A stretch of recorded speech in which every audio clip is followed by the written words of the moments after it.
Hello everyone, you're watching Let's Talk About Prepping. I'm Tyler, your host, and in this video, at least for now, we have the beach to ourselves. One of the benefits of an early fall day, a little cool, a little windy. And today I want to talk about why preppers should not fantasize about the 1800s like they seem to. A lot of preppers compare postmodern living to something akin to living in an 1850s homestead, like Little House on the Prairie. And I don't even think that this is something to fantasize about, but I definitely don't think that it's very accurate for preppers to think of their postmodern lifestyle that way. So let's discuss that. First off, the whole Oregon Trail life was only happening for a very small number of people compared to how the majority of humans were living in that time. Let's just talk about Western civilization. That was the Edwardian Victorian era for most people. The dawning of electricity, the chemical age. People were using coal, whale oil. They were beginning to get electric lights in their house in some instances, although it was extremely dangerous and not regulated.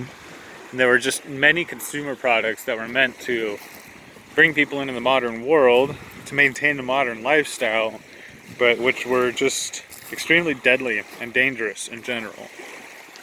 And this kind of unregulated modern life is the kind of thing that will get a lot of people killed in the post-collapse world. And a lot of preppers do not live in a homestead on the prairie. The majority of preppers live somewhere where they're going to end up in some kind of ugly postmodern society and not just some idyllic postmodern homesteader community. So I think that it's important to take lessons from the period where you could go to your local grocer and purchase a loaf of bread that was 1/3 plaster of Paris or alum or any number of other things like white lead that would literally kill you and your family just right out of the grocery store. Where electricians, even if they were licensed, which wasn't really a thing, would come into your home and install something that was going to start a fire later that day. Like electric cabling sent through wooden runners. While it's hard to imagine people getting electricity installed in houses after a modern collapse, people are still going to be trying to live a modern lifestyle. And I could see that kind of stuff coming back around. Now you may say, I'm not under threat of having faulty wiring put in my house, but you might be under threat of buying adulterated food if you go to market. And I wonder how many preppers have considered how they would test flour or bread for contaminants. You're not going to be able to just provide everything for yourself. You're going to have to engage in commerce. And far more likely than getting into a gunfight during a trade is that someone's going to try to sell you flour that has some other unknown white powder added to it to cut and make it cheaper. And that goes for literally everything.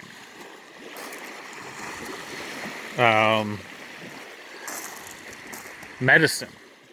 There will be people providing medicine. There may even be companies claiming to provide pharmaceuticals like aspirin or things that can be made in a local level, but which is not regulated and which may be adulterated in some way, just like it always was back in the day.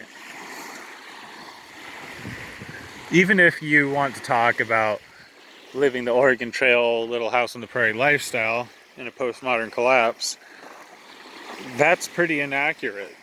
Because if you remember playing Oregon Trail, those people were loading up their wagons with hundreds of pounds of salt and lard and all manner of things to be able to continue what was then a modern lifestyle until the next wagon train came through, or until your local area grew the industry to provide those things for yourself.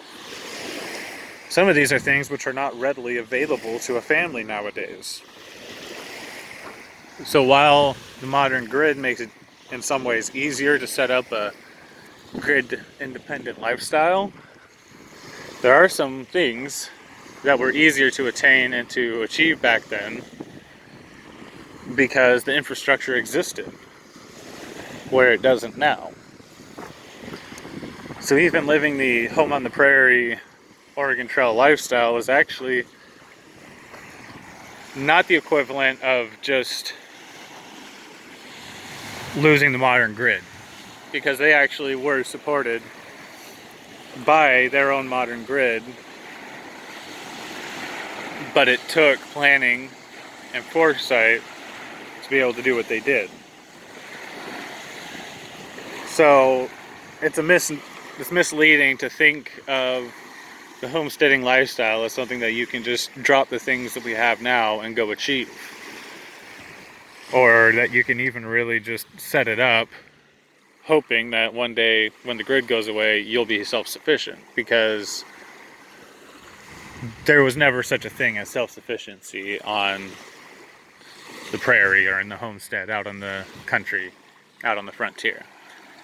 You were always just hoping that you had everything you needed and knowing that if you didn't, someone was going to have to get it for you, or you would just face the consequences of not having that.